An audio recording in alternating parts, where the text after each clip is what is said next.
Bismillah. Assalomu alaykum va rahmatullohi va barakatuh. Hozirgi paytda barcha tizimlar onlaynga o'tayotganligi sababli ko'p darslarni olayotgan o'quvchilar, aka-ukalarimiz Zoom platformasini o'rnatishlariga to'g'ri kelib qolyapti va buni qanday o'rnatishni boshida tushunmayotgan odamlar ham ko'p ekan. Shuning uchun biz aynan mana shu Rebels tizimimizda o'qiyotgan o'quvchilar uchun tayyorlashni maqsad qilib, birato'la boshqa odamlar ham foydalansin deb umumiy video qilib qo'yapmiz va imkon boricha oson, sodda qilib tushuntirishga harakat qilaman.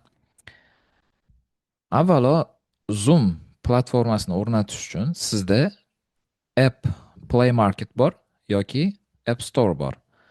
iPhone'da yoki Samsung'da bo'lsangiz, o'shanga qarab, o'sha applarni, programmalarni yuklab oladigan sahifaga kirasiz. Kirganingizdan keyin mana Zoom yozsangiz, o'zi Zoomlar turli xil chiqib keladi. Mana orasidan mana shu Zoom Workplace'ni yuklab olsangiz bo'ladi. Bu yoqda mana yuklab olish qismini bosing va yuklangandan keyin mana ochish degan yozuv turadi. Bizning telefonimiz koreys tilida edi. Bu ham telefonda ochish uchun foydalanishni o'rgatyapmiz. Agar rus tilida bo'lsangiz, ruschada yoziladi bu yoqqa, ingliz tilida bo'lsa inglizchada. Shuni bosasiz. Bosganingizdan keyin Zoom ochiladi.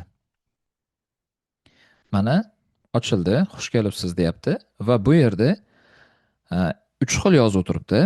Bittasi mana kirish, bittasi qaytadan ro'yxatdan o'tish, bittasi qanaqadir link orqali ulanib ketish sifatida turibdi. Bir yo'li o'zingizga ochib qo'yish uchun mana bu yerdan ro'yxatdan o'tish qismini bossangiz bo'ladi. Ro'yxatdan o'tishni bosasiz. Agar o'zingizda Zoom bo'lsagina keyin mana bu VIT'ni kirishni bosib ketsangiz bo'ladi. Birinchi mana bu ro'yxatdan o'tishni bosib, keyin bu tomonda mana ikkinchi oyna ochilyapti. Ochilgandan keyin birinchi tug'ilgan yilingizni so'rayapti. Yozasiz bu yerga o'sha 4 ta sonni, nechinchi yilda tug'ilgan bo'lsangiz, keyin boshlashni bosasiz. Keyin yangi oynaga ochiladi. Mana chap tarafda rozi bo'lishingizni so'raydi. Bularni o'qib chiqish shart emas. Baribir ham rozi bo'lmasangiz ochmaydi. To'liq rozi bo'lishlarni bosasizda ustiga, undan keyin mana bitta bosib qo'yasiz, o'zi hammasini tanlash ekan. Xo'p, endi ikkinchi oyna, keyingi oyna ochilyapti. Va bu yerda endi sizdan nima so'raydi? Elektron manzilingizni so'raydi. Bu biz yurtlarda Gmail deymiz, Gmail. Gmail. Bu Gmailni hammada bo'lish kerak. Bizda O'zbekistonda misol uchun ko'p ham ishlatmaydigan bo'lsak ham, lekin hozirgi paytda borgan sari bu narsa kerak bo'lyapti. Ayniqsa chet elda yurganlarga. Shuning uchun Gmail bo'lish kerak. Gmailingizni mana bu yerga yozasiz. Lekin shu o'rtada boshqa qo'shimcha ma'lumot berib ketmoqchiman. Mabodo sizda agar Gmail bo'lmasa, uni qanday ochishimiz kerak? Mana shu narsani men qisqacha o'rgatib ketmoqchiman. Buning uchun birinchi o'sha programmalar yuklab oladigan saytga kiramiz. Kimdadir Play Market, kimdadir App Store. Kirganingizdan keyin mana bu yerga yozasiz. Gmail. Mana bu chiqib keladi mana. M shaklida mana M harfi bilan. Gmail yozilgan. Yonida yuklab olish bor. Buni ham yuklab olasiz, ichiga kirasiz. Kirganingizdan keyin akkaunt ochish degan qismi bo'ladi o'zi. Akkaunt ochish. O'shanga bosasiz. Akkaunt ochishga bossangiz, mana bu yerdan sizni ismingizni so'rayapti. Bu ism nima uchun? Akkauntda turadigan ism. Majburiy emas. Desam yo'q, familiya majburiy emas ekan, ism majburiy ekan. Ism yozasiz, familiyani yozmasangiz bo'lar ekan. Ism degani albatta sizning shaxsiy ismingiz bo'lishi shart emas. Qanaqa nom bilan u yerda turishni xohlasangiz, o'shani qo'yaverasiz. Men misol uchun o'zimizni Rebelsni nomini yozib qo'ya qoldim. Rebels deb yozib ko'rdim. Va keyingisini bosamiz. Keyingisiga o'tishni. Yangi oynaga ochiladi va bu yerda tug'ilgan kuningizni tanlang, oyni tanlaysiz, yilni tanlaysiz va undan keyin jinsni tanlaysiz va keyingisiga bosasiz. Buni bosgandan keyin bu yoqda endi nima ochilyapti? Bu yerga siz mana bu Gmailingizni shaklini yozasiz. Mana bu yerga qanaqa nom bilan siz Gmail qilmoqchisiz? Misol uchun kimdirlar yozadi, familiyasini, ismini yozadi. Familiya, ismni bitta qilib yozishadi va bu kichkina harfda bo'ladi. Hamma har xil. Va yozing, agar sizni nomingiz boshqa odam band qilib turmagan bo'lsa, darhol qabul qiladi mana buni bossangiz. Bo'lmasam yo'q. Mana misol uchun qarang. Man boshqacha nom qilib ko'rgandim. Aytdiki, bor bu nom. Mana bu raqamlarni qo'yib ko'rishing deb mana bunaqa qizil bo'lib chiqib qoldi. Keyin men o'zgartirdimda Rebels Club 27 qilib 27 raqamini qo'ydim. Va bu mumkin dedi. Qachon bilasiz buni? Mana buni bitta bosganingizda o'zi mumkin deb chiqadi, keyingisiga o'tib ketaveradi. Demak, endi bizni emailimiz qanaqa shaklda bo'ladi? Rebels Club kuchukcha gmail.com shunaqa yoziladi. Keyin keyingisiga o'tamiz. Endi sizdan kod xohlaydi. Ya'ni o'zingizni emailingizga kod. Bu Instagram ishlatyapsizmi? Zoom kerak bo'ladimi? Koreyaga, Amerikaga, qayergadir o'qishga topshirasizmi? Baribir ham Gmail kerak bo'ladi-da. O'shuning uchun qilib qo'ygan yaxshi. Bu yerda endi parol kodni yozish kerak. Qanaqa kod yoziladi? Misol uchun aytadiki, bu yerda umumiy 8 tacha harf, 8 tadan kam bo'lmasin deydi. Va men o'zimni oson yo'lim telefon raqamini yozib, telefon raqamingizni yozib, to'liq. Misol uchun raqamingiz 90 lik bo'lsa, 90 lik 21 27 97 99 deb yozdingiz, umuman raqamingizni to'liq yozib chiqdingiz. Aytaylik. Va yozganingizdan keyin oxiriga misol uchun bitta katta harf, bitta kichkina harf yozib qo'ysangiz bo'laveradi. Misol uchun ismi familiyangizni yozing.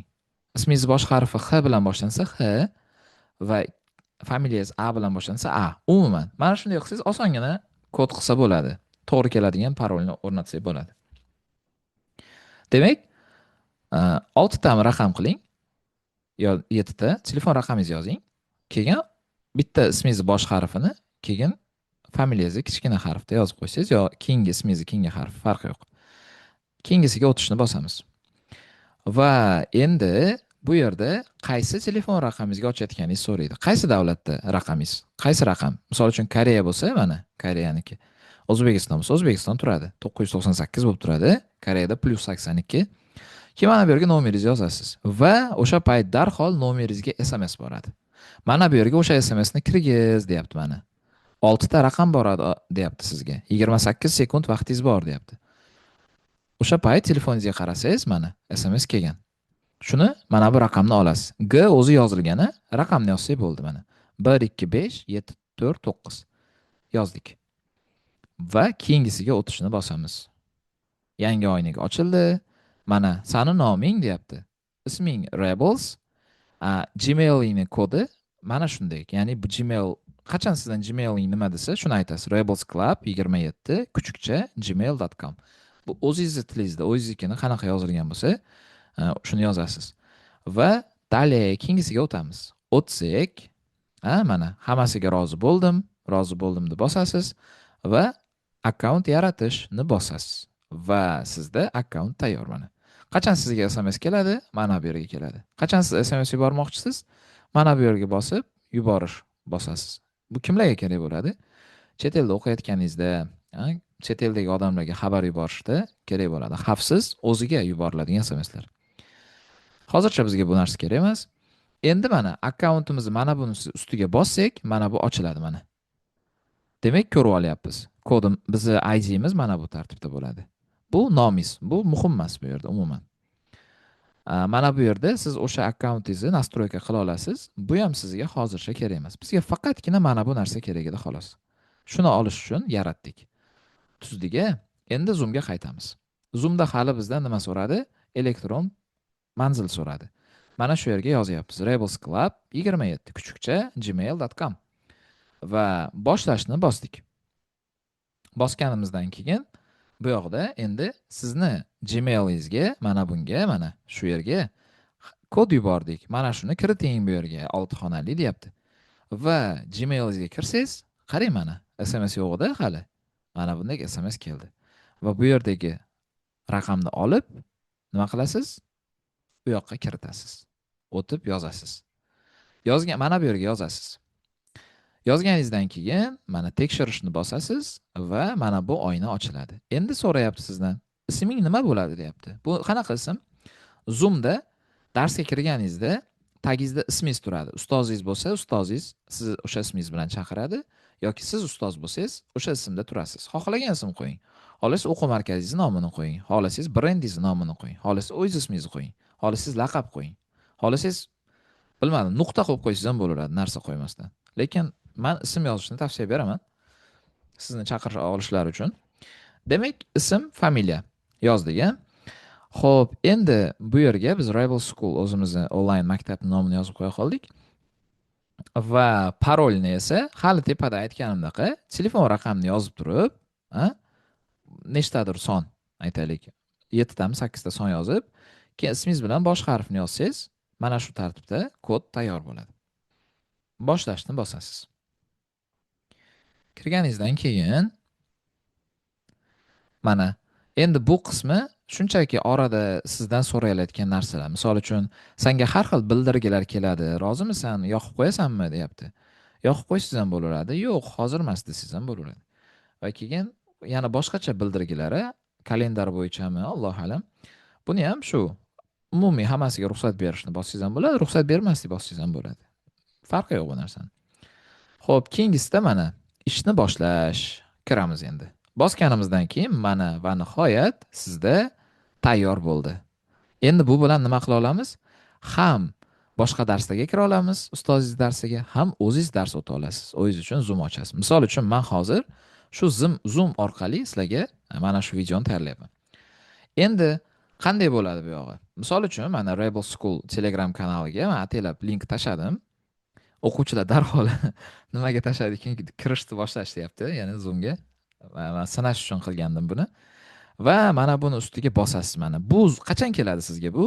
Ustozingiz darsga tashlaydi, kiringlar deb. O'shanda buni ustiga bosasiz. Bosganingizdan keyin mana bu narsa paydo bo'ladi mana. Ochilish, kutish bo'lyapti. Keyin ustozingiz ruxsat berishdan oldin sizdan so'raydi. Kamera va mikrofoningni yoqqan holda kirasanmi, o'chirib olasanmi deydi. O'sha payt men o'chirib olishni tavsiya beraman. Nimaga? Yuzingizni xavfsizligi uchun, hamma joyda darhol ko'rinib ketmasligi uchun. Va mana bog'lanishga bosamiz. Kirganimizdan keyin kutyapmiz, mana. Hammasiga ruxsat beravering. Ruxsatni bosing. Mana bu bo'lmaydi. Ruxsatni bosmasangiz, mikrofoningiz yonmay qolishi mumkin umuman, yoqaman deganingizda ham. Ruxsat berishni bosasiz. Endi ustozingiz sizni qachon qabul qilishga bosadi, keyin mana bog'lanishga kirib, aloqaga kirasiz. Kirganingizdan keyin mana bu oynak ochiladi. Demak, mana bu shakl ustozingizni sizni qabul qilgan darsini havolasi, Zoom'i. O'zingiz esa mana bu yerda kamerangiz bor, mana bu yerda ovozingiz bor. Kamera yoqish kerak bo'lganda yoqaverasiz.